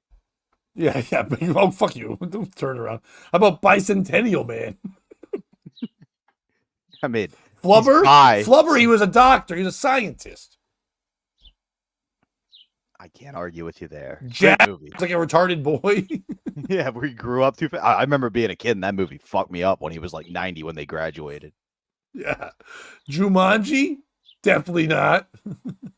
No, they He's don't a believe in shit dad. therapists. He plays shit dads way more than he plays psychologists. The Birdcage, he's played gay. Unfortunately, he was only method acting one of the two things, the therapist or a shitty dad. Yeah, oh yeah. These kids are always like, he was so great. I'm like, really? He took off. My dad was the genie. He disappeared a lot. All right. You want gangs, belly flopping, or terrible business decisions? Ooh, belly flopping. Okay. Belly flopping moron fined $600 for porpoisely startling orca with its calf. I touched it, he said. This motherfucker saw orcas and their babies swimming around, and he dove in belly flop style at them to hang out with them. Not just trying to get in the water, going nuts. A New Zealand man has been fined $600, which by the way doesn't seem like a lot. No. Over a video that showed him purposefully jumping over a boat and belly flopping just above an orca with a calf. The fine was announced Tuesday in response to a video posted in February showing the 50-year-old culprit leaping from the pleasure craft off Devonport, Auckland, as onlookers laughed and egged him on. Come on, do it. Fucking do it. Like that. I guess I have to do it. In the video, the man splashed down just on top of a male orca with a calf and even yelled out, I touched it. Even asked the spectators, did you get that? Before making a second attempt to brush against the whale. Dude, how drunk was this guy? Yeah, we got it. We got it. The onlookers from the boat replied. The footage was quickly flagged to the New Zealand Department of Conservation, who subsequently fined the man $600. I guess in New Zealand, that's a lot of money. The content of the video left experts genuinely stunned. Hayden Loper, an investigator of the New Zealand Department of Conservation, said, this is stupid behavior and demonstrates a shocking disregard for the welfare of the orca. It was extremely irresponsible. I like that the New Zealand people don't pull any punches. They're not like, in America, they'd be like, we understand the man identifies as an orca and it's okay. And he feels like he's from the sea and the water was gender fluid water, so it's okay. But in New Zealand, they're like, hey, moron, don't belly flop on the animals. Give me $600. I also like that they didn't charge him too much. They're like, it's dumb. This will hurt you, but it won't kill you. Whatever. Just don't do it again. Please stop belly flopping on orcas. Orcas are immensely powerful animals, and this really could have ended horribly, with either the startled whale being injured or the man responsible being harmed by the aggravated animal, he continued. The man's behavior was a very clear breach of the Marine Mammals Protection Act. Oh, fuck that. Did they sign it? Did the orcas sign this act? Shut up.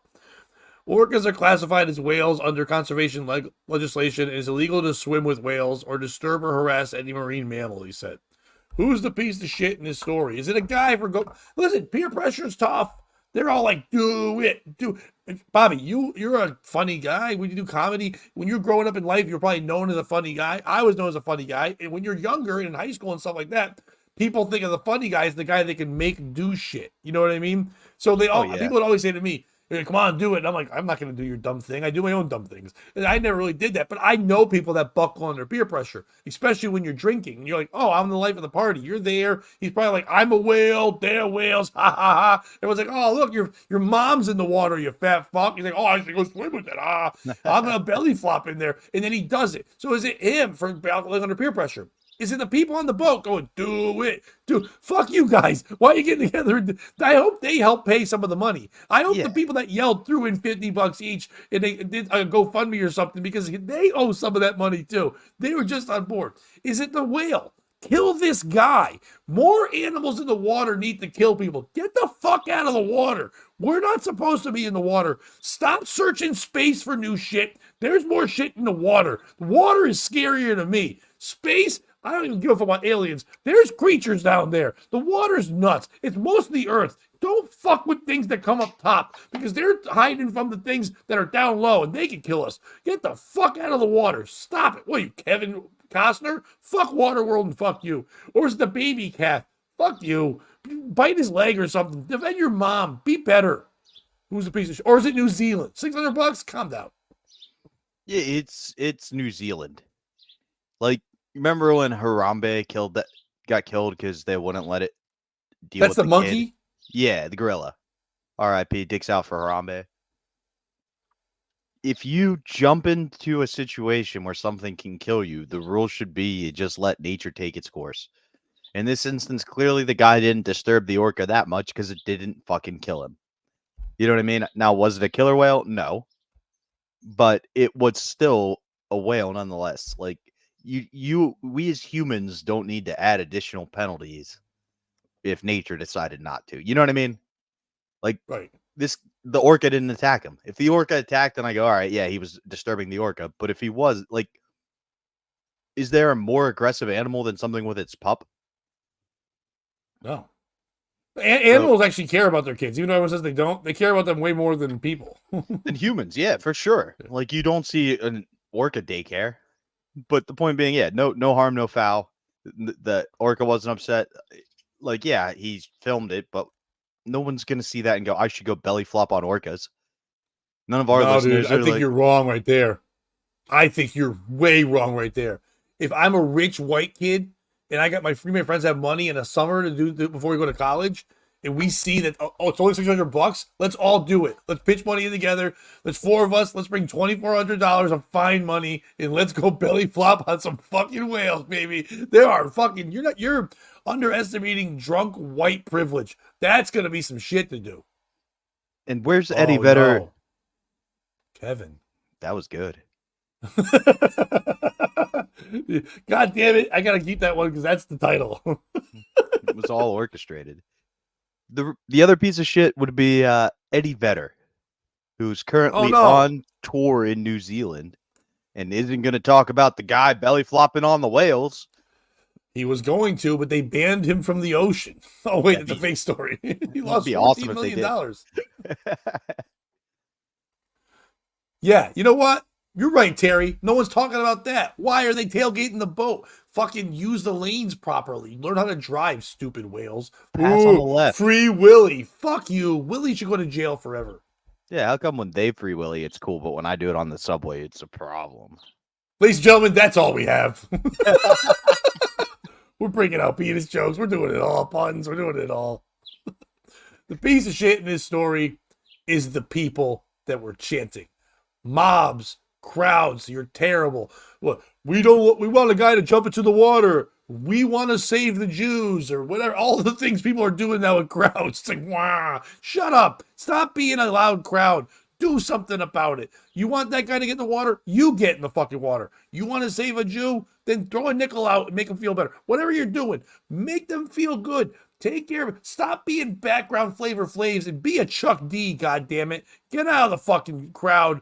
Be the star. That Chuck D, he swears he's nice. He is. He doesn't swear he's nice. He knows he's nice. Oh, no. Kevin. That's the worst. It's like, this is heated by Disney. That was actually Did they make a sequel? They made a sequel, I think. Free Willy 2 is still free. There's three of them. The last one, the ocean catches fire on because of oil. Oh, yeah, the last one's called Free Willy 3, Dune 2. Oh, yeah, we should start. That won't get us in any trouble. Our new program. Judoption? Judoption would be good. That's not bad. I like it. It's like, wait a minute. And the kid's all scared. It's like, how's it been going so far? Yeah, it's been a transition, but Moisha is coming around. The only problem is Saturdays. We can't get him to watch TV. We're like, that's horseshit. Just watch TV. He will not turn the TV on. And every time we break out the sheets, he thinks we're going to fuck him. He keeps digging tunnels. I don't know why. We're like, you know what? At least he's outside playing. But he has a lemonade stand and has a 400% profit already. Yeah. I don't even know if I should put this one up, and I'm enjoying Terry right now. Oh God. Oh God. Yeah, you know what? That's the picture we take. Like, I don't know. We're so unwatched. Yeah, Bobby and that's I want to build this up, and there'll be a point where we're not allowed to do it anymore. But I fucking can't. I do Oh too. Jesus Christ! So yeah, I don't know. Don't if you see a whale, just take a picture. Don't jump in with it. You don't need to. Unless Or you want to, do. then fuck it, do it. Yeah, don't let anybody tell you how to live your life. You know what? You're right, Bobby. Who am I? Don't Just let one man. fucking Eddie Vedder, don't let the government of New Zealand. You just live life. Don't let a bunch of nuns who've never been touched in their whole lives get mad because you're telling them about how marriage should work. You I know, gotta get her buddy. Do you remember when I had way back in the day? Yeah, it was weird. I have a buddy who lives in New Zealand who was a rugby player, AC, I and remember him. Yeah. the timing always works bad because they're like so it's a different time of day. It's like night there now. But definitely maybe we could do a morning thing because he's been out there. He's a fisherman too. Like he's full time out in the boat, so he knows about this shit. We should have him on and talk about that kind of stuff. And he's great with conspiracy, so he'd be a fun New Zealand sit. Hell yeah. I get him back on. Also, where are the Japanese in this? Shouldn't all their like J-pop bands refuse to play New Zealand now? No, I don't think so. I think they're fine. They don't really have much say. I don't think they're allowed to read. The J-pop? No, I don't think so either. No. All right, you got something else or no? I got more if you don't. I've got one more thing. This one's more just I thought it was funny. Do you All know right, you King? do that one funny thing, and then I got one more, and Yeah, I that'll got a be couple good. more that'll be quick. So we got time still. It's only an hour 15 in, so let's go ahead. Yeah, mine will be quick too. Do you know what Kingdom Hearts is? The video game. No, I don't. So it's a video game. You play a character. All the Disney characters are in there, but it's like a fighting game. You have to try to Okay. save Disneyland. You play one character, but Now, is it by as- Disney or is it all bootleg shit? no, it's by Disney. It's Mm. like a big deal. A lot of people really love the game. There's a whole storyline with it as well. But every time But you can Disney, you can kill someone with like Cinderella, Donald's like one of the big ones. Like but he Mickey's in murders there. people. Like you could stab and punch people with Donald Duck. Yeah. That's Like cool. he's got a key sword, but every time Disney expands their properties, they introduce a new character, and with each edition of the game. So they just bought ESPN, and now people are trying to. This is true, 100% true. No. People are petitioning Japan to try to make Stephen A. Smith a playable character in the Kingdom Hearts game because he works. They want him to run around with the key sword and yell like he's Stephen A. Smith. Who's the piece You of know shit? what I'm looking up. You know what I'm looking up. I mean, it's a Twitter. It's a Twitter rally. Like nothing's Nope, it came been up right in. formalized. No, wait, no. I'm telling you, it's happening on Twitter as we speak. On Twitter, it's saying things like, "Do they know about Stephen A. Smith in Japan?" Like stuff like, like they wondering if it can no. Okay, so it's been petitioned, but Disney's not entertaining it. Not yet, but they may. Disney's been good in the game so far. Like when the fans have called for something, that character's made an appearance at least in the game. So there's a good chance Stephen A. Smith ends up in passing as like a voice you hear when you're doing something. Like he won't actually be a playable character. But who's the piece of shit in this story? Is it Stephen A. Smith? Like you've never done anything athletic in your life. You've shit talked your way to fame and now you're going to be in a video game. Is it Disney? Just put the black guy in your games. You've put the black guy and the lesbian and the dyke in everything I've watched for the past 7 years, but this is where we're going to draw the line. Seems a little hypocritical to me. Or is it Japan? Because you know they're not going to make him look right.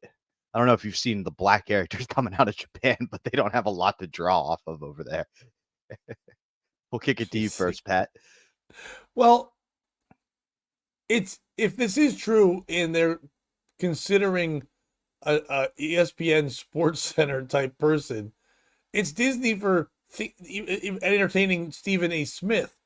There are so many real murderers that were, like, I mean, there's so many other people. Ray Lewis definitely was talking with them for a while and doing some stuff. You could have him on there, Michael Irvin. There's so many other people that definitely could have done all those kind of things. OJ did a commercial back in the day. Like, there's definitely people that could have done big that time. shit. Even you could have. I would rather have the Deion Sanders one or something like that. But if you're gonna do it, then if you're gonna do Stephen A. Smith, I want all of them. I want Stephen A. Smith.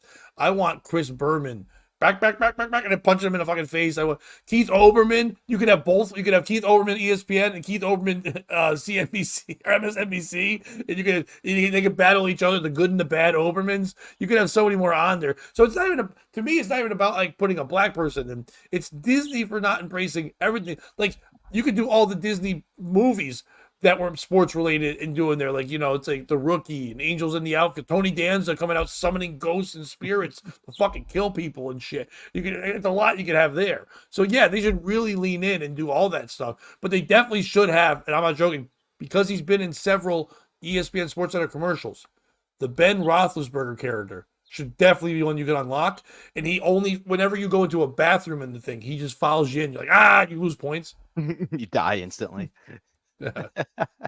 You kind of beat me to the punch. My piece of shit was going to be O.J. Simpson for not trying to get this deal before he died. Maybe he did. We don't. They didn't really leak out his good business moves. And introducing new playable character, the Juice, Orenthal, Hold James me closer, Simpson. Tony Danza. Who's the piece of shit, Bobby? For me, it would be Kingdom Hearts. I think this is great. Put him in the game. Next time we've got Pat McAfee. You know what I mean? Like, you could really have fun with this. That's kind of where the game started as like, oh, it'd be interesting, and why not? Dude, that'd be great because Pat McAfee would just turn around and murder Tom Segura and Burt Kreischer for trying to ruin his show. Oh, yeah, that'd be amazing. Well, that'd be so fucking great. Just kills Burt Kreischer and over again. That'd be fun. I don't know. I mean, if the game's so popular like you're saying it is, by the way, I only play one game right now, and it's Diablo 4, and I would like to be able to play as Stephen A. Smith in Diablo 4. That'd be fun. Like, you could be a druid, a barbarian, or the most over-the-top since Don King black person ever in sports. Jesus. All right, but speaking of minor celebrities, Bobby, are you familiar with this is before your time, are you familiar with the show 90210? As a cultural reference, I don't know the characters or anything, unfortunately. Right, but you understand that was a show, and then a lot of people spawned off that. You know what I mean? So, like, obviously, Jason Priestley was a big star. Shannon Doherty was a big star. Even what's her name? Tori Spelling became something off reality shows and things of that nature. Luke Perry, obviously a big star. The girl from Saved by the Bell when she went over to Tiffany Amber Thiessen. But one of the guys who was from the beginning and a big star was Ian Ziering. If you don't remember, he was the tall, blonde-haired guy, and in the thing. And he still makes some movies, a lot of Lifetime shit nowadays and stuff like that. But I don't know if you heard about this. I remember hearing about it in January, but mini bike gang members arrested for attacking 90210 actor Ian Ziering in Hollywood brawl. Mini bikes, a gang of them, attacked a former L-list celebrity. This is a story that we should have covered, and I didn't even know about it because it was January. We didn't start doing POS mornings yet, so it's not our fault. But this is a story that screams up our alley. 2 suspected members of the notorious mini bike gang, and they use quotes on gang real hard, who allegedly attacked actor Ian Ziering, was arrested Tuesday in connection to the viral New Year's Eve traffic brawl. Jacob Esteban Hernandez, which I don't know where Jacob comes from. Tell you who's not the piece of shit in this story. It's old Jacob Esteban Fernandez. 20, and Angie Teresa Gouzier, 40. So an older lady and some young kid on mini bikes were taken into custody and hit with felony vandalism and assault with a deadly weapon charge, respectively, according to the LAPD. The Beverly Hills 90210 alum, 60, I like how they're all even numbers. It's fun. Clashed with the group of bikers known as the 605 Mini Bike Gang. Dude, we need t-shirts. We need to make the 605 Mini Bike Gang t-shirts real soon on Hollywood Boulevard on New Year's Eve in 2023. Shocking video footage showed Ziering arguing with a biker just moments before other riders pulled up to attack as Ziering's 12-year-old daughter helplessly sat in the car. The Sharknado star, by the way, that's always good when they have to go to that next, was surrounded by at least 4 bikers who seemingly stopped ahead of his vehicle in traffic in the attack. Footage showed Ziering throwing the first punch in the brawl before he ran into the pursuing group. The riders vandalized Ziering's car while his daughter was still inside, the LAPD said. He was later seen consoling his crying daughter, Mia. As a result, Ziering's $100,000 GLE SUV suffered a shattered windshield on the driver's side as the passenger side mirror was smashed to pieces. In a lengthy statement after the attack, Ziering revealed both he and his daughter were left unharmed. While stuck in traffic, my car was approached aggressively by one of these riders, leading to an unsettling confrontation. In an attempt to assess any damage, I exited my car. This action, unfortunately, escalated in a physical altercation, which I navigated to protect myself. He shared a day after the ordeal. And when they show it, dude, he's getting out of the car and 4 people are attacking him. And Ziering's so much bigger than them. And even though he's 60, he's kind of like swatting them off. They're like a biker gang. But Ziering's like not taking any shit.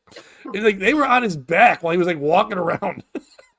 I am relieved to report that my daughter and I are both completely unscathed, but the incident had left me deeply concerned about the growing boldness of such groups who disrupt public safety and peace. Dude, that's crazy. I'm unscathed. 4 people jumped me. Like, why wasn't this guy in MMA? What was he acting for? Dude, also, that's the best form of shit talk ever. Even though I'm fine after those 4 pussies tried to jump me, I am concerned about how bold they're getting. Yeah, I beat a shark in Sharknado. He continued, this situation highlights a larger issue of hooliganism. Dude, that's great. Hooliganism? I've never seen anyone take hooligans and add it into a thing. Well, the act of hooliganism is wonderful. That's only in England does that get to become a verb like that. Yeah, but he did it here. When it's soccer for people. Yeah. Why is it we have to uplift him? We need more Ian there. We gotta see if we can get Ian on. We need an Ian reality show where we just send the midgets from Indonesia we talked about yesterday. We need them bad. Oh, by the way, if you didn't check out yesterday's show, if you thought we had people in the chat saying, why isn't this one canceled? You should see what yesterday's show was on the Patreon. That one there was some wild. So we covered, if you're wondering why we haven't covered the Red Sox pitcher who got busted in the sting, we did. It's yesterday. Go watch it on the Patreon. It's a wild one. We had a couple crazy ass stories yesterday. So go check out the Patreon show from yesterday. I told my mom my take on the Red Sox pitcher, and her response was just, Jesus fucking Christ, Bobby. Yeah. Yeah, that should be it. On the Bobby's mom scale, she's like, if she's offended, you should go. But yeah, the situation highlights a larger issue of hooliganism on our streets and the need to effective law enforcement responses to such behavior. As a citizen and a parent, I find it unacceptable that groups can freely engage in this kind of behavior, causing fear and chaos, while the response from authorities seems insufficient. I always have been an advocate for standing up against intimidation and misconduct, and this incident reinforces my belief in the importance of personal and community safety, Ziering added in part. Hernandez and Guzair were arrested after warrants were served at their respective homes in Roseman, California, in the Los Angeles early Tuesday morning. Now that the arrests have been made, the LAPD is submitting the case to the Los Angeles County District Attorney's Office, which will decide if charges will be filed. Hernandez's bail has been set at $50,000. Guzair's bail is at $30,000. Who's the piece of shit in the story?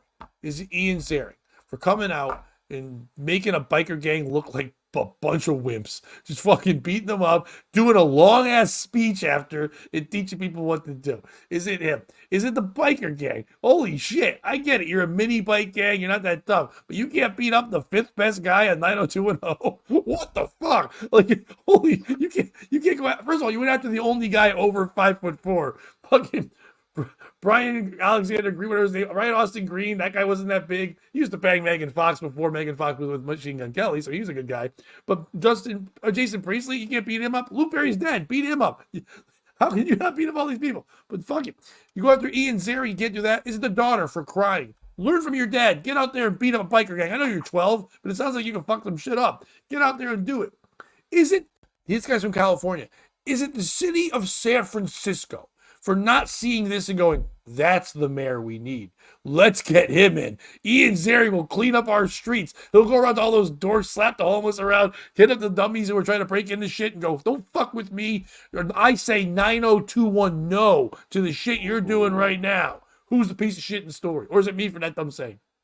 It's Ian Ziering. Oh, you no. left your 12-year-old daughter in the car. He was right outside the car. And then he ran off. No, isn't that what the story said?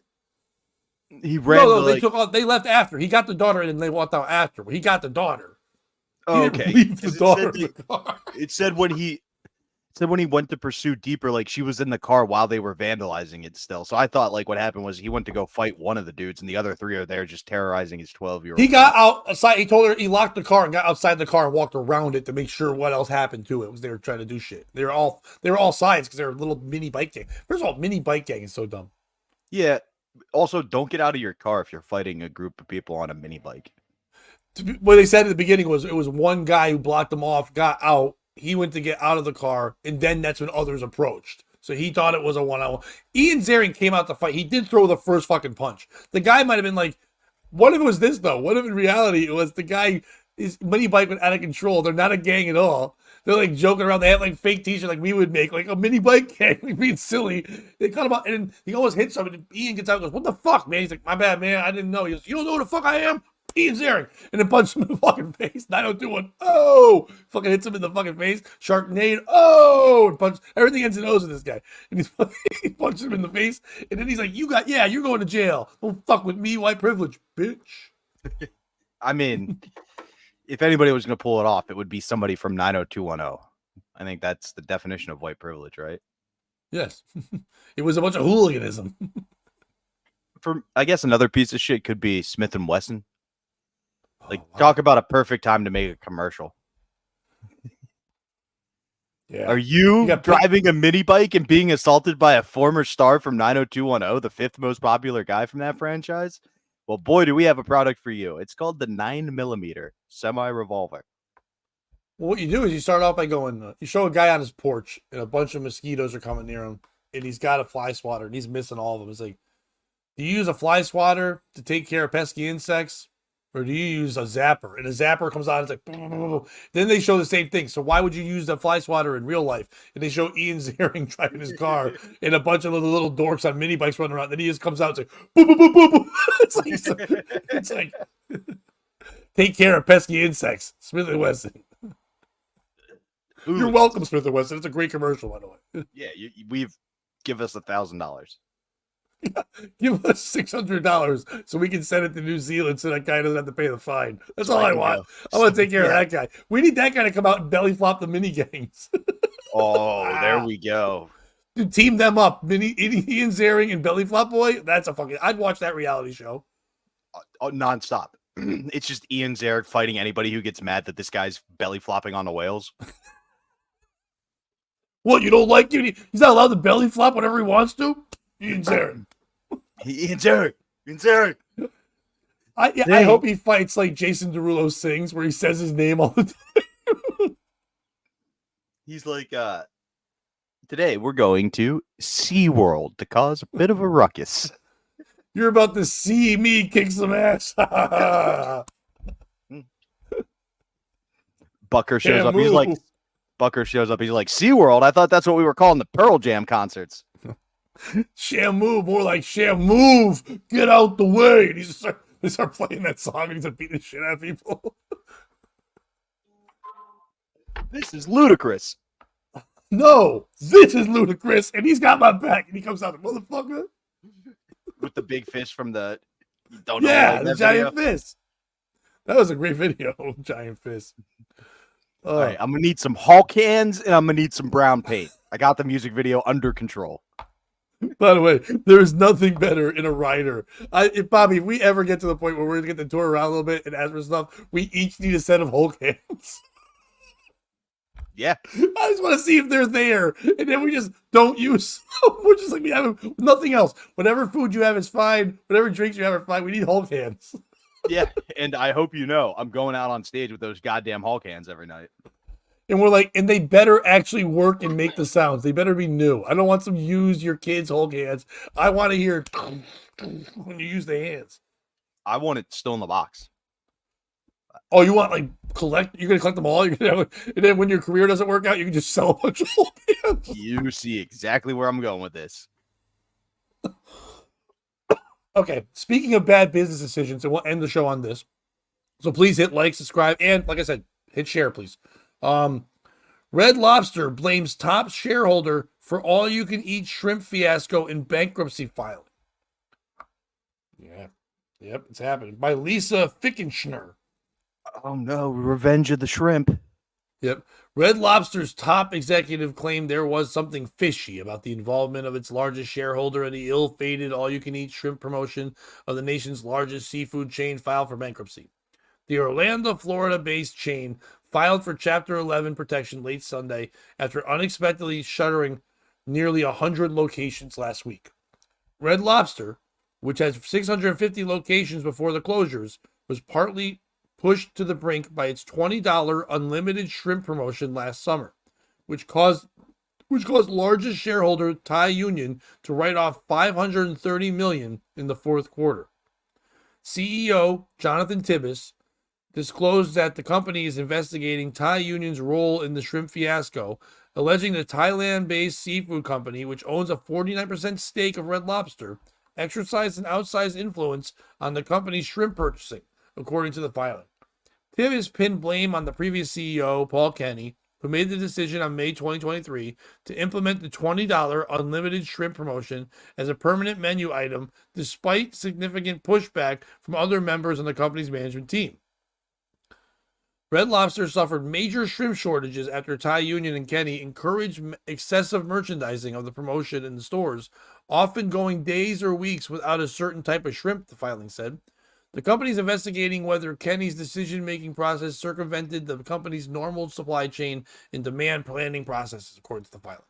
Bankruptcy attorney Patrick Collins of Farrell Fritz told the Post on Monday that the insinuation is that the price the company paid Thai Union was above market. Red Lobster has had 5 CEOs since 2021. Thai Union, which first invested in Red Lobster in 2016, increased its stake to 49% in 2020. Employees also blame Thai Union's penny pinching for the company's downfall.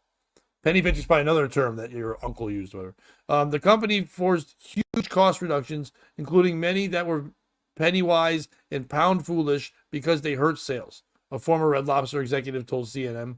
That would suck. The title of former Red Lobster executive. Red Lobster executive. Go away. Red Lobster has 36,000 employees and owes them $16.7 million in unpaid wages, according to the filing. Red Lobster said that remaining restaurants, including the only one in Manhattan in Times Square, will be open and operate during usual hours during the bankruptcy proceedings. However, it plans to reduce its locations as well as pursue a sale of substantially all its assets. Bobby, we need to set up a podcast at Red Lobster, and we need to get the $20 shrimp and do it from there, saying that we are ruining you while we're making a podcast.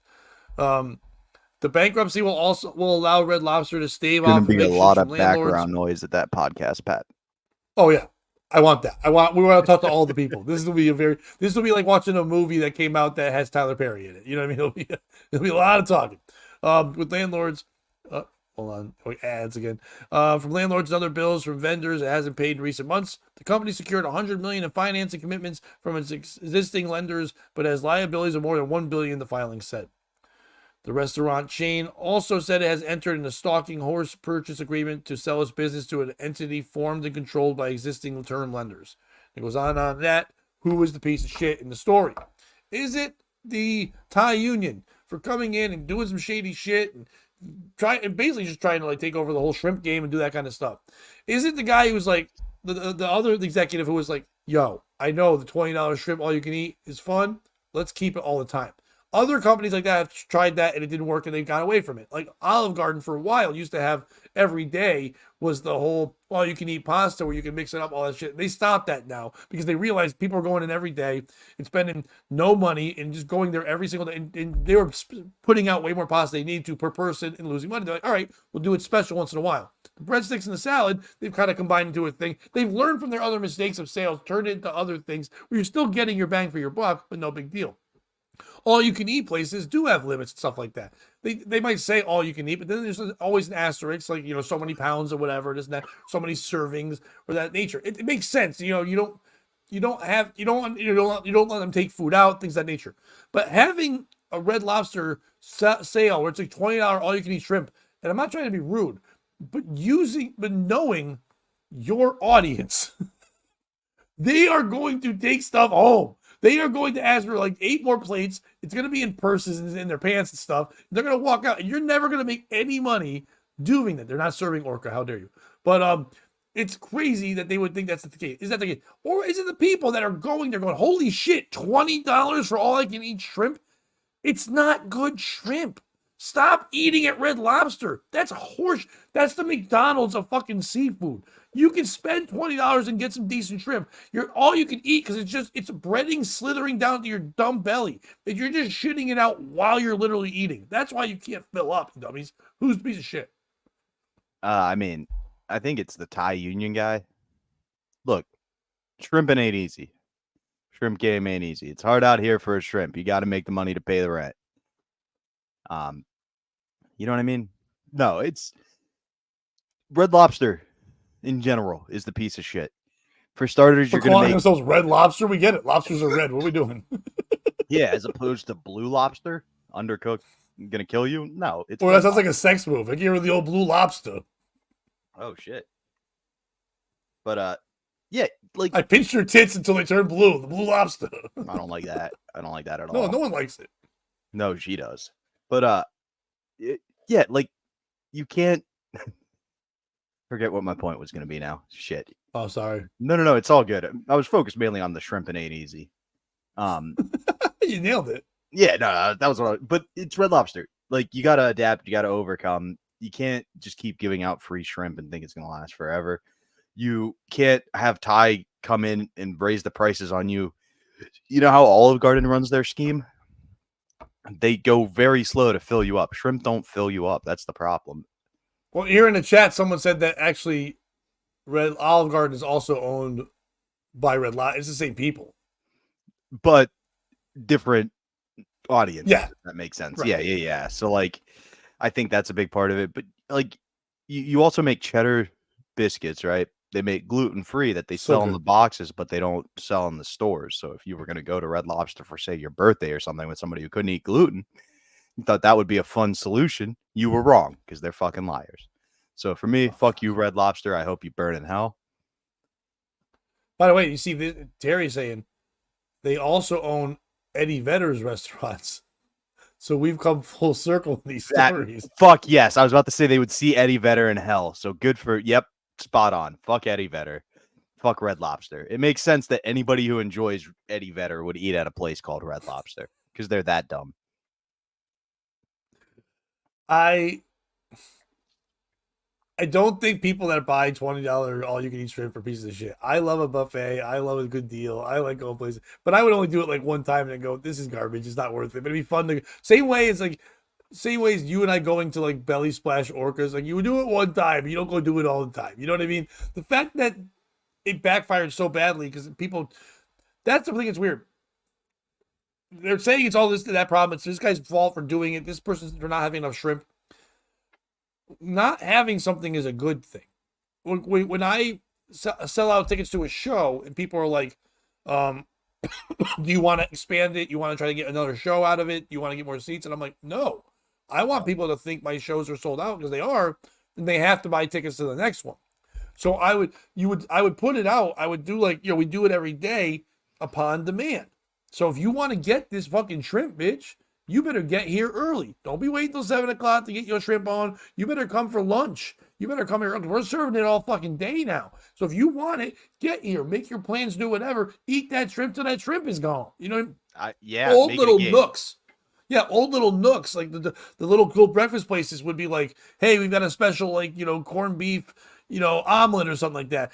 We do it until the corned beef is gone. Or like those steakhouses that are like prime rib Friday and Saturday. And then a star going next to going, if supply is limited, we just make so many prime ribs, get here in time, do it. If not, no prime rib for you. And that's how you do it. You do it that way. You don't then just leave it. You let people know. Do the commercials that way. You won't get your shrimp on. You got to get down here early. You know you ain't doing shit at noon anyway, Tyrese. Get the fuck down here and eat that shrimp. And everybody's going to eat that shrimp. And they're dancing around and shit. And then Diddy comes out and he's like fucking people in the background. Like, what are you doing? It's like, I don't know. I saw a video camera at a party. I don't know what's going on. Shrimps were here. All I had a lobster blow me. I don't even know what's happening anymore. But yeah, you can just do that shit. You also you make it feel like more important. I'm saying. No. You know the woman from Popeyes? You need to get her, recruit her to the team, kind of like Sprinted with the Can You Hear Me Now guy who used to work for Verizon. Yeah. Just really announce we're the new place for what you're looking for. Yeah, instead of that, love that chicken from Popeyes, they're like, love that shrimp because I'm black, guys. Like, it's a song they have there. Eat that shrimp fast, black guys. Your shrimping ain't easy thing would be big though. They come out, the guy walks out with big pimp hand, and he's like, "Can I have more shrimp?" No, I want more shrimp. No, boom. Shrimping ain't easy. And they're like, "You can get more shrimp at Red Lobster. You ain't gonna get it the other places. Shrimping ain't easy." Boom. Talk to the hand, bitch. Pow. And he's just slapping it. That I would go there just to hope that guy's there. Powder me. Yo, watch your mouth. I'm just talking about shrimp. Like you do all that shaft shit, everything. It's all there. What's your mouth? No more chocolate starfish from you, Kevin. It's a second chocolate starfish. But Bobby, it's been a fun morning. How do you feel your first full day of being 32? You feel great? Yep. Life's good. Definitely not going to kill myself before tomorrow. Unalive yourself, Bobby. We gotta even worry about cancellation. We're a clean show. Yeah. We gotta worry about that stuff. But all right. Thank you, everybody that was in the chat today. Kevin, Terry, Nee, Stormy was in there a little bit. Kish was in there. A bunch of other people. Thank you guys so much for always paying attention, for sharing, for liking, all that stuff. That's all we ask. Every day when you watch it, share the video on the things that you guys watch. You know what I mean? That helps us out a whole fucking bunch to let other people know we have a show. It's great for you to like and subscribe, but we want to bring more people in the mix. We want more people in the chat. We want to have more fun. And if you're not on the Patreon yet, get on over there. You missed yesterday's morning show. It was very fun. Tomorrow we'll have a Thursday Thoughts show as well. I know yesterday we did, because of Bobby's birthday, we did not do a Tuesday night POS live. There might be one coming out this week. We may hold off on a week on that one. We've done a bunch of content. Bobby and I will talk and let you know, but we'll post in the Patreon and we'll put it up here as soon as we know the time for doing the live one there. But if you want any of the news of when shows are coming out, get over to Patreon anyway. Check that out. You get all the content that you want and then some. So we appreciate all you guys for being here. Like, subscribe, all that fun stuff. And now, Bobby, that was tomorrow, a Thursday Thought. Now we have during the day. It's not a morning thing. So just sometime during the day, you'll see a Thursday Thought. Bobby, before we go tell them all to come see us again on Friday morning, do you want to give any words of wisdom? Yeah. In the infamous words of Nas, life's a bitch and then you die. That's why we get high, because you never know when you're going to go. No, thank you to everybody who reached out yesterday, made it a nice day. It was cool seeing the love and making me feel welcome. Thank you, Stormy, for the belated wish. I appreciate that. And, just go be great. And the biggest thing I would say is make sure you aren't an Eddie Vedder. Don't go say, we're not going to perform somewhere and act like it's a political move when that place just wouldn't book you anyway. I'd say that makes you kind of a scumbag. Or I bet they might have booked them, but anyway, just change your name for Arrowhead Stadium to Fuck Eddie Vedder Stadium. That would work. Yeah. Or don't be a piece of shit. Boom.